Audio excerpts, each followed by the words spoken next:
Tilandena malawo mfera kuna kulikonse kumene muli ndine Comrade Musa Chita Abdullah kuchokera ku movie wa Chilungamo Pressure Group.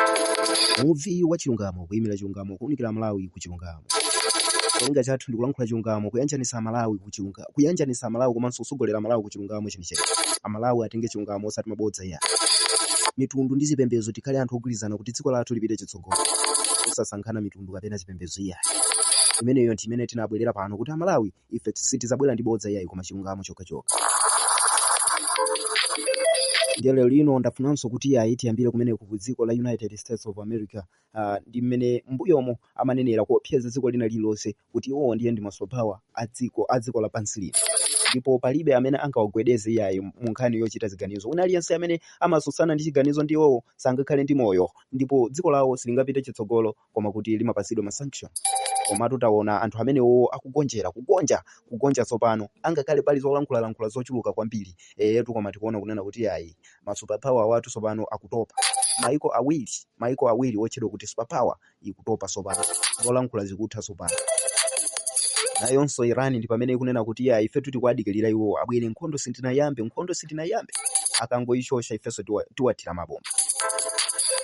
Pamene Israeli imene akuti kuli good intelligence kumeneko kuli anthu odziwa kuteteza dziko lawo kumene kuli anthu amene amapanga defense yamphamvu kwambiri. Koma panopa zikuonesa ngati kunena kuti nayonso Iran yalumira mano kumene ku Israeli.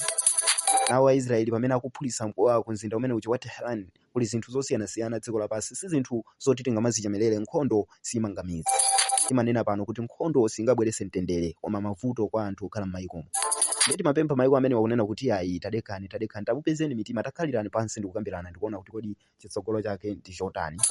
Ifa movie wa Chilungamo Pressure Group tili pano kukuuzana Malawi kunena kuti mmene imapangira dziko la America kuopseza mayiko a dziko lonse lapansi kunena kuti iwo ndiye ndi masuperpower, iwo ndi amene ali ndi zida zoti angathe kupanga china chilichonse ku dziko lina lililonse limene iwo akufuna. Komanso angathe kulamula kuchita kena kalikonse wa president wina aliyense wa pa dziko lino lapansi. Komanso iwo ali ndi ulamuliro wonse umene uli m'manja mwawo, angathe kupanga control pena paliponse. Zimenezo ndi zimene takhati kuuzidwa ndipo takhati kuyenda nazo kuti America osayipanga mwakuti chifukwa tikayipanga choncho ndi kuti dziko lathu likhala m'mavuto kwa basi. Mpaka na dziko lathu la Malawi timayendera malamulo aku British kumeneku amayiko azungu plus America imene imatilamulira ndi tilamulira left and right. Minerals athu amagwiritsidwa ntchito ndi anthu ngati amenewa chifukwa cha mantha, chifukwa cha kusayima pa chilungamo. Ndikumati tenga ngati ndife anthu opembetsa wapempha ife tizikhala ngati mabeggars chifukwa chonena kuti iwo ndi masuperpower. Ndiye zimenezi zakhala zikuchitika m'mayiko osiyanasiyana osati Malawi yokha yayo. Komatu panopa mphamvu za America zikupita kumapeto.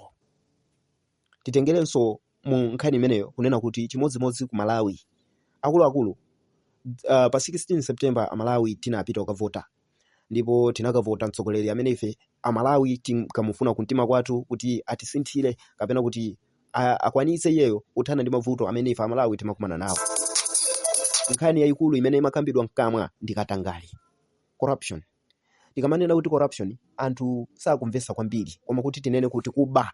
Timafuna kuti kuba kumene kuchitika mwanseli kuimutse kwathu m'dziko lathu la Malawi kutheretu. Ndipo ifa movie wa Chilungamo timabwera pano kuti boma la Lazarus Chakwera limasakaza ndalama ndi chifukwa chake dziko la Malawi limatsaukira kena kalikonse. Ndiye timalimbikitsa Malawi zosintha boma.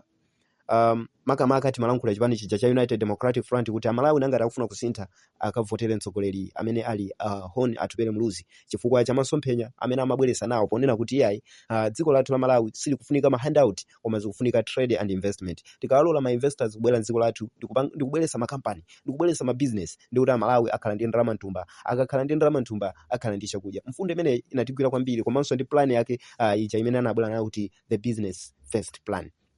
Plan manager inali yamphamvu kwambiri yoti inakopanso mayiko ochuluka kwambiri kubwera kuzayamba business kuti titsitse msonkho, tikuchotse msonkho ndi kualola ma investors kuti abwere m'dziko lathu la Malawi pakale visa free. Mfundo yake inali imeneyo visa free, cholinga chonena kuti anthu ama business asamavutike. Ngati ife Malawi tizitha kupanga business internationally, achinyamata apange business dziko lonse lapansi kupikisana pa malonda ndi kuona kunena kuti dziko lathu lingapite patsogolo, dziko lathu silosauka. Message yake inali imeneyo. Ndi ife timalankhula chipani chimene cha United Democratic Front mpaka na pano tikumalankhula ku bungwe lathu limene la Muvi wa Chilungamo Pressure Group ngati masupporters a chipani chimene cha United Democratic Front. Komano Amalawi sanafune kunena kuti akavotera Tupere Muluzi. Mwa chiganizo chawo Amalawi anakavotera boma limene la Democratic Progressive Party DPP imene pakadali pano ikulamula. Ndipo atavotera boma limene Amalawi anali ndi chiyembekezo chokwanira kwambiri chochuluka kunena kuti yaya papano zinthu zisintha. Nkhani yakatangale ndi kuti onse amene amaba akatsekeredwa m'maselo amangidwa. Mwakulankhula kwawo amanena kuti yayi umaula kilinani mwakuti kangolowa ifende kuti tikupangira tu wipe anthu onse akuba tiwamanga ndipo tikawamanga palibe sozotuluka yayi. Amalawi anakhulupirira. Komano sopano tikuona kuti pa ground imene ikuseweredwa ndi game yomangolozana zala. Ajawa ndi akuba mwakuti mavuto onse wabweresa ajawa mwakuti koma no action that has been taken. Kwa mangalero mawatulusidwa bail out. Kwa mangalero iyayi ufulu wawo munthu anaba mabilioni ankhani ukhala bwanje ufulu wake ukaenda panja ngati mfulu munthu uyo ataba ndrama za Malawi. Ndipo pameneno ife Muvi wa Chilungamo Pressure Group that TNT ifufuze nkhani takhati kulankhula kunena kuti ma ministers ayamba kale kuba ma ministers osiyana kuchokera ku parliament kumene kupangidwa malamuloko kwalowa kale uchigawenga kuba ndrama za Malawi.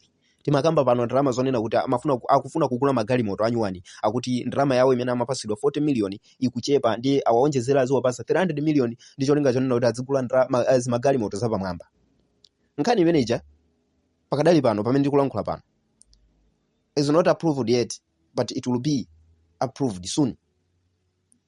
So mutha kuona unena kuti angakhale ku parliament house allowances akuti kuchepa akufunika kuti aonjezeredwe plus salary yawo imene amalandira iwo 2.5 million.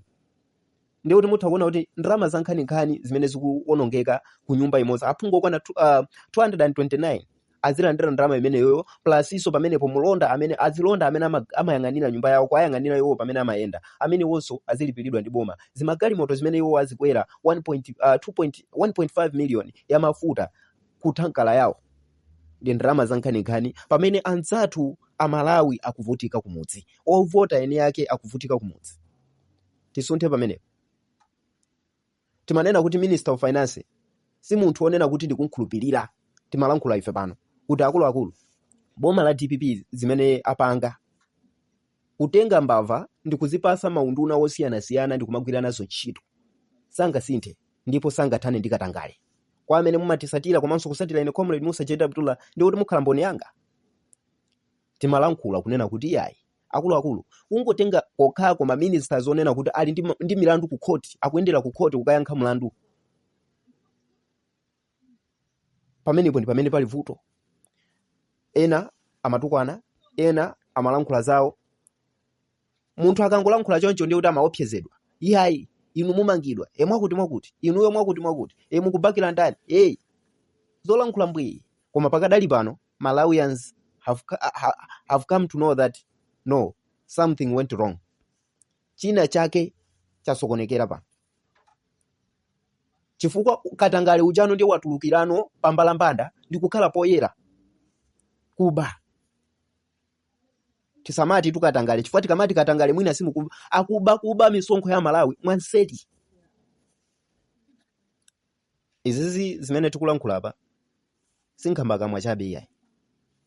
Tikukamba nkhani ya hotelo imene wina aliyense akuyilankhula kunena kuti yayi akulu ndrama zapitako zambiri katangale kuchita kuonekera. Nthawi ya Dr. Lazarus Chakwera anthu ake omwewa amene adali ku parliament member of parliament ake omwewa otsutsa nthawi imeneyo ali otsutsa ma ministers ake omwewa ali otsutsa nthawi imeneyo. Hotel manager amafuna kugulidwa pa tengo wa 30 million. Koma zinapezeka kunena kuti anthu amalankhula kunena kuti yayi Amalawi kunjako akuvutika iwo akufuna kugula hotel pa tengo wa 30 million. Now posadusa nthawi amakambira nabe mpaka zinakwera kufika pa 40 billion. 47 billion. nkhani Katangale 47 billion. Chinthu cha 30 million ukafika ku 47 billion is not a joke. Ndoto pali china chake chimene chikuyenda pansi. Something went wrong. Now this government has come, DPP, from 8 billion to 30 billion, now 47 billion to 187 billion. Kugulira akuti hotelo. Pomwe amalawi kunjako akuvutika. Akanika kugula fertilizer okwanira, chakudya alibe, amalawi ambiri akuvutika ndi njala. And that what we have witnessed. And you Malawians, you know that.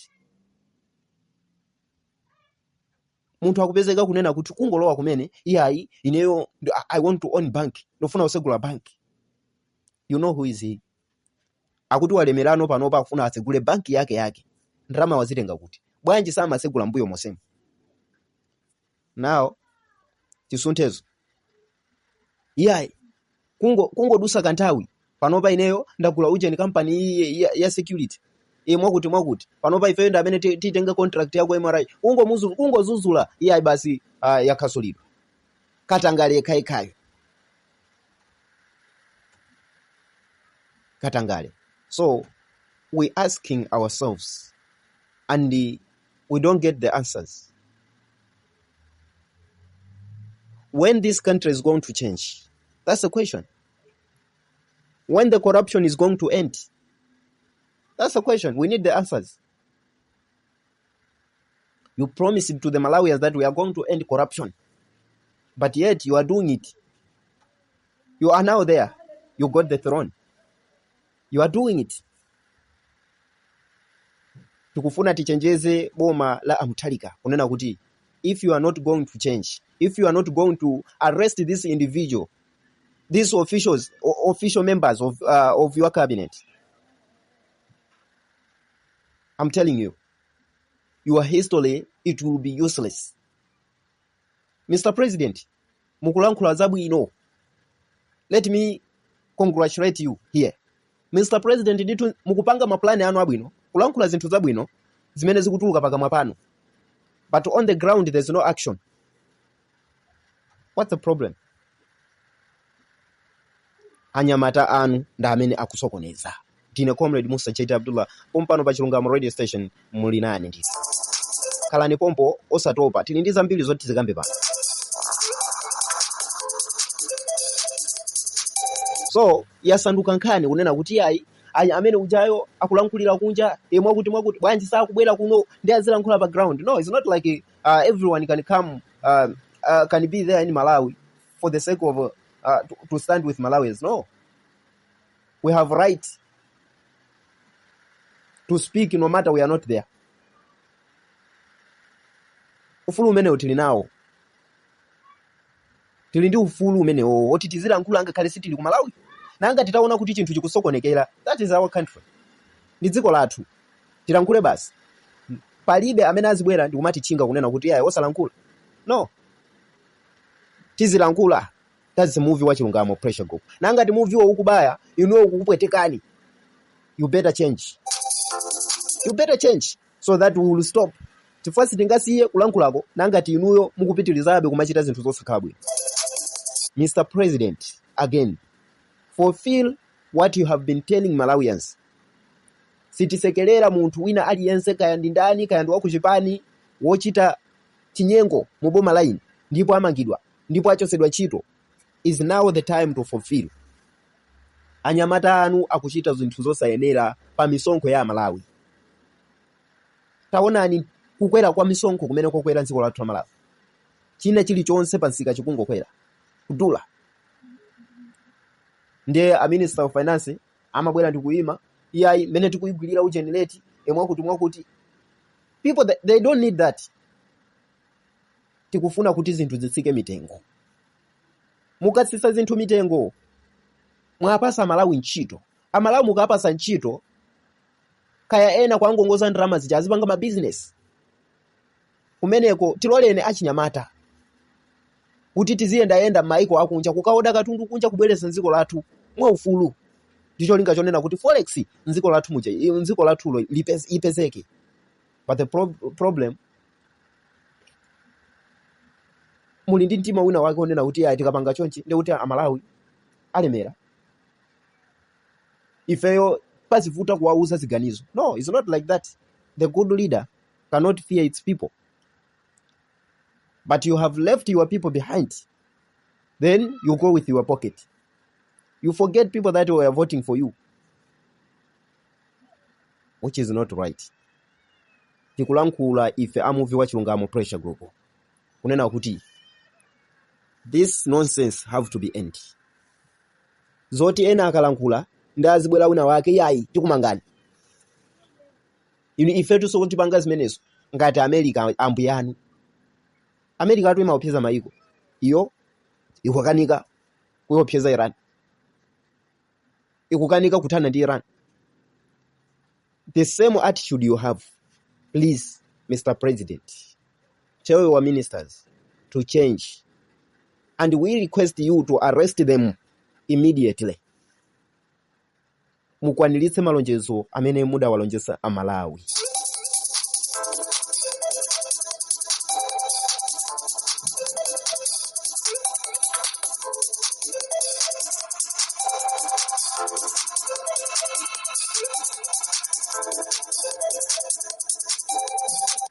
Chinanso pano tikusangalalira kubadwa kumeneku kwa ngwazi yathu kapena kuti munthu amene anatibweresera machipati democracy m'dziko lathu Dr. Bakili Muluzi amene adapanga history m'dziko lathu la Malawi, ndipo ndikulupira kuti Malawi aliyense amawanyadira acheya birthday yawo inali dzulo, ndipo paka lero tikusangalalabe kunena kuti ayi munthu ameneyu anatipangira zazikulu. If Amalawi tiphunzire kuyamika munthu akadali moyo, ndipo Amalawi tiyeni tiziyamikira pamene nzathu wachita chinthu chabwino.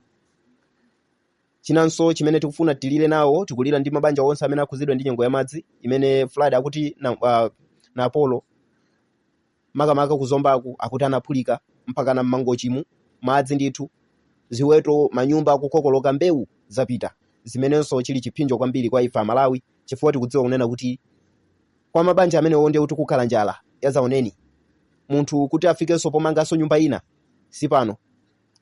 Nthawi athakale tikupemphanso boma pane kuti awayang'ane anthu amenewo kuzana ku mbali ya chakudya komanso malo ogona. Munali ndine Comrade Musa JD Abdullah kuchokera ku movie wa Chilungamo Pressure Group. The hour of justice, the light to the darkness.